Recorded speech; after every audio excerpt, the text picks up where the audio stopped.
ಬೆಳಕು ನ್ಯೂಸ್ 1 ಕನ್ನಡ ಸುದ್ದಿವಾಹಿನಿ. ಇದು ಸತ್ಯ ಸುದ್ದಿಗಳ ಹೂರಣ.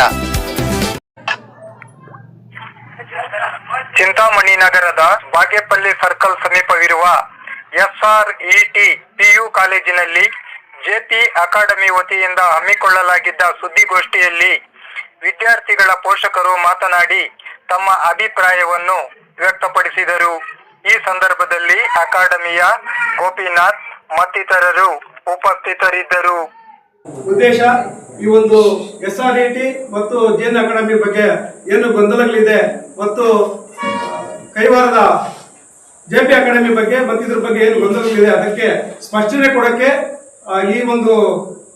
ಈ ಕಾಲೇಜಿನ ಗೋಪಿನಾಥ್ ಸರ್ ಅವರು ಒಂದು ಸಭೆ ಕರೆದಿದ್ದಾರೆ.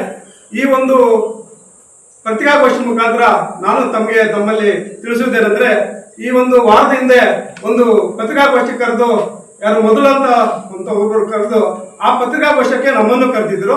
ನಾನು ಪೂರ್ತಿ ಡೀಟೇಲ್ ತಗೊಂಡಾಗ ನಾನು ಗಂಟ್ಮೆಂಟ್ ಟೆಸ್ಟ್ ಬರ್ಬೇಕು ಅಂತ ನಿರ್ಧಾರ ಮಾಡಿದ್ವಿ. ಆದ್ರೆ ಪೂರ್ತಿ ಅದರ ಮಾಹಿತಿ ತಿಳ್ಕೊಂಡಾಗ ಅದು ಒಂದು ಇನ್ಸ್ಟಿಟ್ಯೂಟ್ ಬಗ್ಗೆ ನಾವು ಕೆಟ್ಟದಾಗಿ ಮಾತಾಡೋದು ಚೆನ್ನಾಗಿರಲ್ಲ. ಆ ಇನ್ಸ್ಟಿಟ್ಯೂಟ್ ಇದ್ರ ಬಗ್ಗೆ ಪೂರ್ತಿ ಯಾವುದೇ ಒಂದು ಗೊಂದಲಕ್ಕೆ ಈಡು ಮಾಡಕೂಡದು ಅಂತ ನಾವು ಭಾಗವಹಿಸಲಿಲ್ಲ ಆ ಸಭೆಯಲ್ಲಿ. ಈಗ ಪೂರ್ತಿ ಗೋಪಿನಾಥ್ ಇದ್ರ ಬಗ್ಗೆ ಚರ್ಚೆ ನಾನು ಪೂರ್ತಿ ತಿಳ್ಕೊಂಡ ಮೇಲೆ ಇದ್ರ ಬಗ್ಗೆ ಪ್ರೆಸ್ ಮೀಟ್ಗೆ ಇವತ್ತು ಹಾಜರಾಗಿದ್ದೀನಿ. ನನ್ನ ಮಗಳು ಕೂಡ ಇಲ್ಲೇ ಬರ್ತಾ ಇದ್ದಾಳೆ. ಈ ಒಂದು ಗೊಂದಲಕ್ಕೆ ತೆರೆ ಇಡುವ ದೃಷ್ಟಿಯಿಂದ ಅವರು JP ಅಕಾಡೆಮಿಯವರು ಡೈಲಿ ಮೆಸೇಜ್ ಹಾಕ್ತಾರೆ, ಇದು ನಕಲಿ, ನೀವು ಪೋಷಕರು ಯಾವುದೇ ಕಾರಣಕ್ಕೆ ಸೇರಿಸಬೇಡಿ ಅಂತ. ಇದು ನಕಲಿ ಅಲ್ಲ, ಇದು ಸತ್ಯಾಸತ್ಯತೆ ಕರೆಕ್ಟ್ ಆಗಿ ದಾಖಲೆಗಳಿದೆ. ಆದ್ರಿಂದ ನಾವು ಕೂಡ ಇಲ್ಲಿ ಸೇರಿಸಿದ್ದೀವಿ. ಯಾರು ಬಲವಂತವಾಗಿ ಸೇರಿಸಿಲ್ಲ. ನಾವು ಖುಷಿಯಿಂದ ಈ JP ಈ ಒಂದು GN ಅಕಾಡೆಮಿಯಲ್ಲಿ ಒಳ್ಳೆಯ ವಿದ್ಯಾಭ್ಯಾಸ ಸಿಗುತ್ತೆ ಅನ್ನೋ ಒಂದು ದೃಷ್ಟಿಯಿಂದ ನಾವು ಸೇರಿಸಿದ್ವಿ.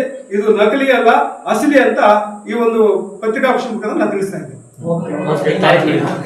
ನಾವು ಅವತ್ತು ದಲಿತ ಸಂಘರ್ಷ ಭಾಗವಹಿಸಲಿಲ್ಲ ಕಾರ್ಯಕ್ರಮಕ್ಕೆ.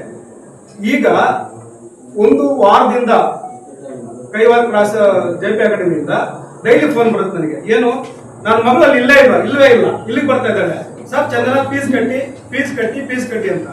ಎಷ್ಟು ಮಾತ್ರ ಆ ಕಾಲೇಜಲ್ಲಿ ಪರಿಜ್ಞಾನ ಇದೆ, ಮಗುನೇ ಅಲ್ಲಿ ಹಾಜರಾಗ್ತಾ ಇಲ್ಲ, ಬಟ್ ಫೀಸ್ ಕಟ್ಟಿದ್ ಫೋನ್ ಮಾಡ್ತಾರೆ. ನೆನ್ನೆನೂ ಫೋನ್ ಮಾಡಿದ್ರು. ಇವರು ಕಾಲೇಜ್ ನಡೆಸುವಂತ ಜವಾಬ್ದಾರಿ ಅಂತ ವಹಿಸ್ಕೊಂಡಿರ್ತಕ್ಕಂಥವ್ರು ಮಗು ಬರ್ತಾ ಇದೆ ಇಲ್ವಾ ಅಂತ ತಿಳ್ಕೊಳ್ಳುವಂತ ಜ್ಞಾನ ಇಲ್ದಿರನೆ ಡೈಲಿ ಫೋನ್ ಮಾಡ್ತಾರೆ, ಫೀಸ್ ಕಟ್ಟಿ ಅಂತ. ಎಷ್ಟು ಮಾತ್ರ ಅವರಿಗೆ ಅವಗಾಹನ ಇದೆ ಕಾಲೇಜ್ ಬಗ್ಗೆ, ಈ ಮಗು ಇಲ್ಲಿ ಅಡ್ಮಿಷನ್ ಆಗಿದೆಯಾ ಇಲ್ವಾ, ಫಸ್ಟ್ ಇಯರ್ ಹೋಗಿರೋದಷ್ಟೇ, ಸೆಕೆಂಡ್ ಪೀಸಿಗೆ ನಾವು ಹೋಗಿ ಅಟೆಂಡ್ ಆಗಿಲ್ಲ, ಡೈಲಿ ಫೋನ್ ಮಾಡ್ತಾರೆ. ಆಗ್ಲಿ ನಾನು ಕ್ಲಾರಿಟಿ ಕೊಡ್ತೀರಾ, ನಾಳೆ ಕಟ್ತೀನಿ ಅಂತ ಹೇಳ್ತಾನೆ ಇದ್ದಾರೆ. ಪ್ರತಿ ಡೈಲಿ ಫೋನ್ ಮಾಡ್ತಾರೆ. ಇದರ ಬಗ್ಗೆ ಅವ್ರಿಗೆ ಕಾಲೇಜ್ ನಡೆಸೋ ಜವಾಬ್ದಾರಿ ಎಷ್ಟು ಮಾತ್ರ ಇದೆ ಅಂತ ಇದರಿಂದ ಅವ್ರಿಗೆ ಅರ್ಥ ಆಗುತ್ತೆ. ಸೆಕೆಂಡ್ ಪೀಸ್ ಇಲ್ಲಿ ಸರ್ ಇಲ್ಲಿ ತಿಂಗಳಿಂದ ಬರ್ತಾ ಇದೆ. ಅದಕ್ಕೆ ಮೊದಲು ಫಸ್ಟ್ ಪೀಸ್ಗೆ ಅಲ್ಲಿ ಹೋಗ್ತಾ ಇದ್ರು. ಸೆಕೆಂಡ್ ಪೀಸ್ ಹೋಗಿಲ್ಲ. ಇಲ್ಲ ಹೋಗಿ ಸೆಕೆಂಡ್ ಪೀಸ್ ಒಂದು ತಿಂಗಳಿಂದ ಇದೆ. ಇಲ್ಲ ಒಂದು ತಿಂಗಳಿಂದ ಅಡ್ಮಿಷನ್ ಆಗಿದೆ. ಒಂದು ತಿಂಗಳಿಗೆ ನಡೀತಾ ಇದೆ. ಪ್ರೆಸೆಂಟ್ ಈ ವರ್ಷ ಫಸ್ಟ್ ಪೀಸ್ ಲೆಕ್ಕದಲ್ಲಿ ಅವರು ಬರ್ತಾ ಇದ್ದಾರೆ ಅಂತ ಫೋನ್ ಮಾಡ್ತಾರೆ. ಅಲ್ಲ, ನಾನು ಈ ಸರಿ ಎಕ್ಸಾಮ್ ಬರ್ತಿದ್ದೇನೆ. ಇಲ್ಲ ಸರ್, ನಾವು JP ಅಕಾಡೆಮಿಗೆ ಫಸ್ಟ್ ಇಯರ್ ಕಳಿಸ್ತಾ ಇದ್ವಿ. ಸಾರು ಅಲ್ಲಿ ತುಂಬ ಚೆನ್ನಾಗಿ ಹೆಸರು ಮಾಡಿದ್ರು. ಒಳ್ಳೆ ಇದು ನಮ್ಮ ಇಡೀ ಜಿಲ್ಲೆಗೆ ಅವ್ನ ಹೆಸರು ಬರೋಂಥ ಆ ಕೆಲಸ ಮಾಡಿದ್ರು. JP ಅಕಾಡೆಮಿ ಅಂತ ಒಂದು ಬ್ರ್ಯಾಂಡೆಡ್ ಇಟ್ಕೊಂಡು ಅಲ್ಲಿ ಒಂದು ಸ್ಕೂಲು ಇದು ಒಂದು ಅಕಾಡೆಮಿ ನಡೆಸ್ತಾ ಇದ್ರು. ನಮ್ಗೆ ಇಷ್ಟ ಆಗಿ, ನನ್ನ ಮಗನಿಗೂ ಇಷ್ಟ ಆಯಿತು, ಅಲ್ಲೇ ಕಳಿಸ್ತಾ ಇದ್ವಿ. ಮತ್ತು ಕಾರಣಾಂತರದಿಂದ ಅಲ್ಲಿಂದ ಸಾರು ಬಿಟ್ಟು ಬಂದಮೇಲೆ ನಮ್ಮ ಮಗ ಇಲ್ಲಿಗೆ ಬರ್ತಾ ಇದ್ದಾನೆ.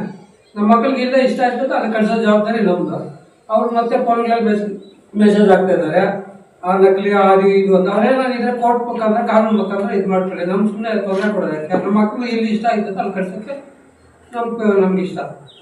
ಈಗ ಒಟ್ಟಾರೆ ನೀವು ಅಲ್ಲಿಗೆ ಕಳ್ಸೋದಕ್ಕೆ ಇಷ್ಟ ಇಲ್ಲ ನಿಮ್ಗೆ? ನಮ್ಮ ಮಕ್ಕಳಿಗೆ ಇಷ್ಟ ಇಲ್ಲ.